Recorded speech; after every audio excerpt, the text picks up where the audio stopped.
Would you like to come out today? Oh, yes, please, said Edward. So they lit his fire, made lots of steam, and Edward puffed away.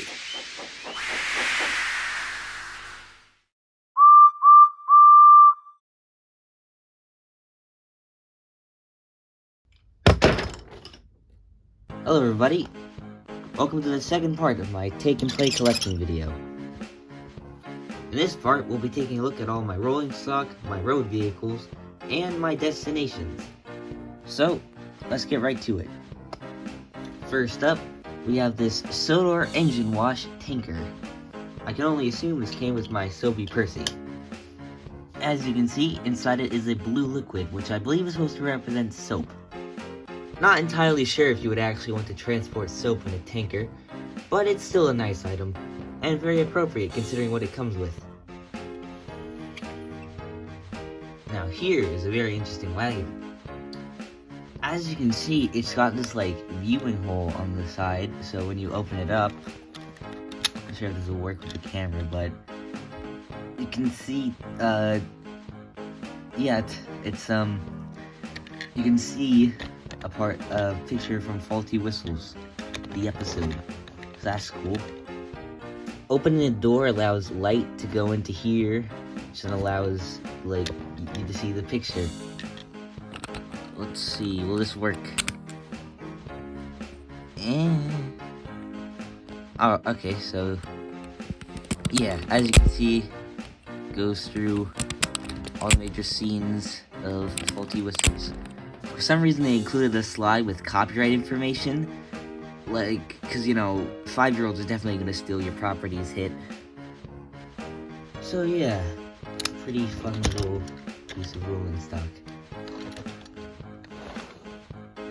Here you've got an earlier version of the same sort of concept, the farm animal car. As you can see, as you open the door, you get either pigs, chickens, or cows. The one thing that annoys me about these types of vans is that they're not symmetrical, but I don't really know how you can make one that was. These two came in a pair, so I'll be talking about them in a pair. Some troublesome trucks. One of them makes noises, and the other one just goes up and down. I really want to know who voiced this truck, and why it cares about steamies or diesels. One would think that would come from a talking diesel or Diesel 10 toy. The face on this one is kind of funny, it just looks so confused.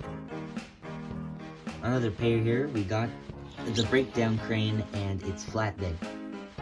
As you can see, the crane can do a full 360 and go up and down. What's cool about the flatbed is that it's got these ridges, so when you put a piece of rolling stock or an engine on it, it actually stays put. The crane itself is actually quite accurate to the prop, which I can appreciate. One last pair, we have these chicken cars. One of them is carrying eggs, and the other one is carrying chickens. The chicken one used to make chicken noises, but I think the batteries are either dead or there aren't any in it. The egg wagon doesn't do anything, but I like the color scheme. It looks really nice. Something that annoys me about the chicken car is that it's got this poster on one side, but not on the other, and it's not symmetrical. Well, yeah, pretty fun pair of cars. Here's another one that has a function, this Sodor cement mixer car. As you move it, the mixer spins.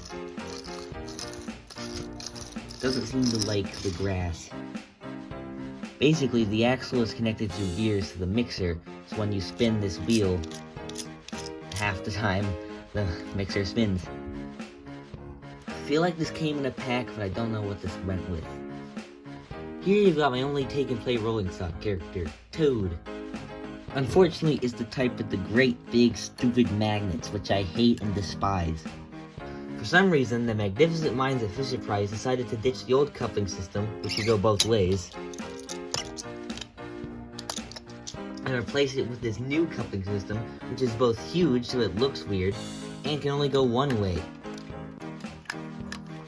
It's so stupid. The last bits of rolling stock are just generic trucks, so I'll do them all in one go.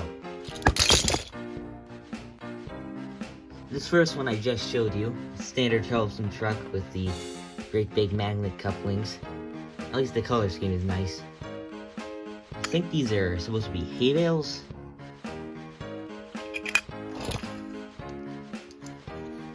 Another standard troublesome truck, though without the face, obviously. Color scheme is nice, though. Another standard one, this time in blue.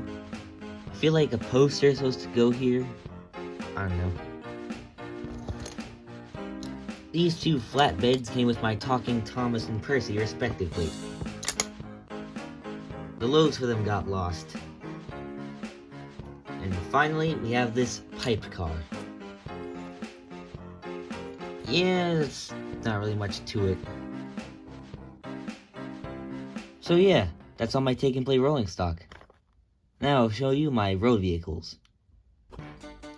First we've got Kevin, fitting since I have a Victor. His arm can move up and down, but the hook doesn't really move at all. Just, yeah. Not really much else to say about him, it's a pretty accurate depiction of the character.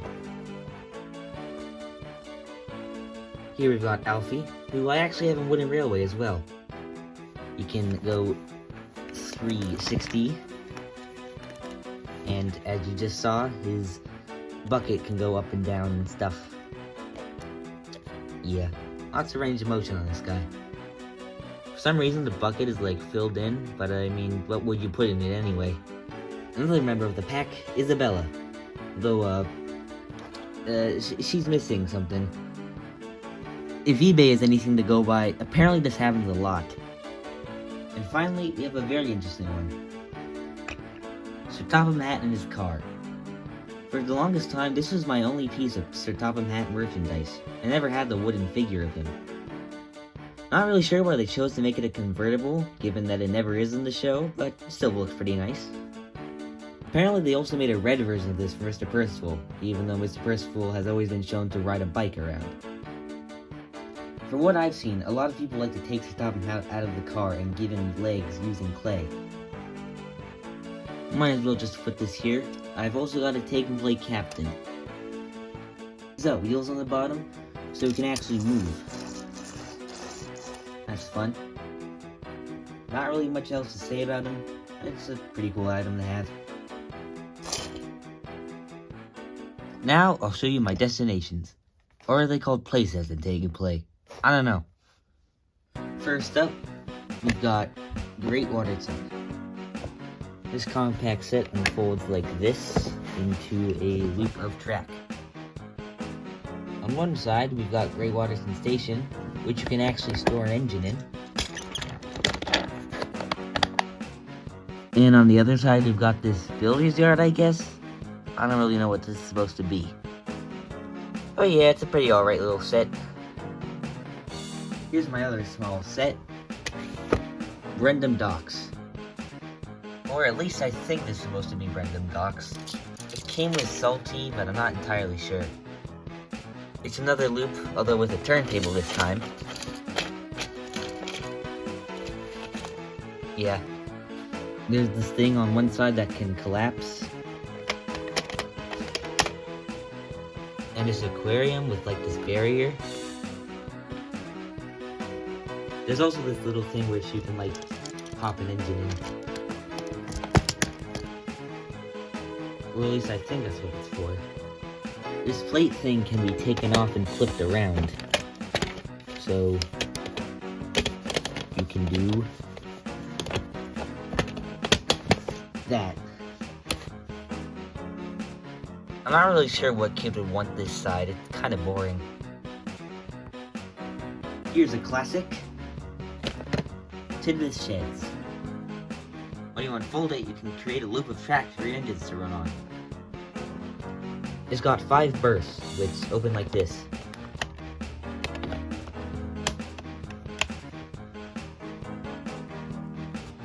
As one would expect, the turntable spins, of course.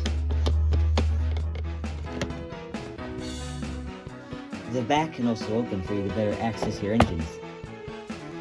It's even got tracks on it. A must-have for any take-and-play collection, in my opinion. Now a big one. This gold mine.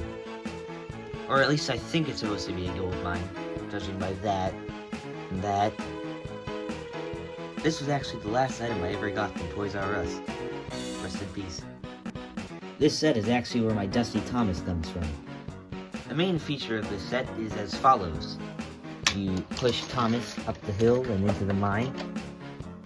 You push the water tower, which makes that stuff move. And then eventually you can push up this lever, which will move the piece of track that Thomas is on up. Thomas will then go back down the ramp and find the gold.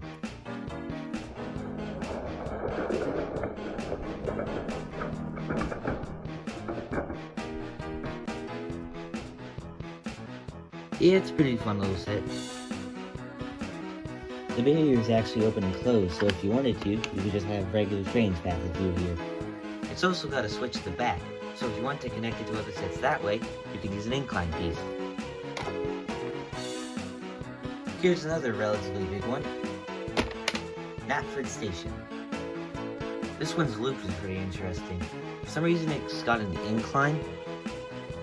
Also this track just ends. I guess that's kind of accurate given that the terminal platform, but it doesn't even have buffers.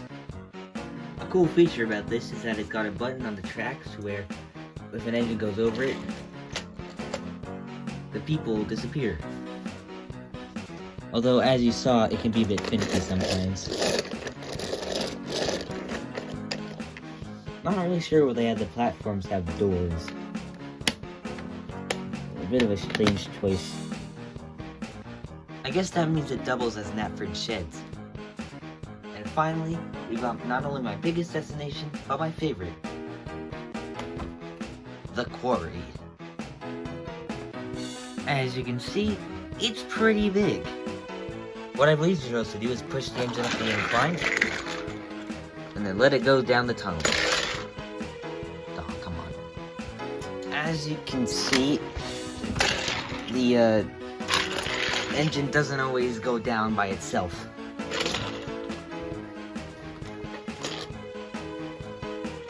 It's still pretty fun nonetheless. There's this lever on the side that allows you to change which direction the engine goes.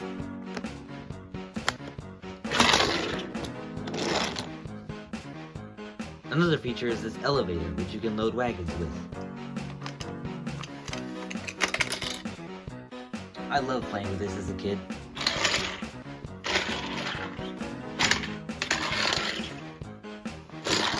It really is a fun playset. All the switches also make it great for crashes.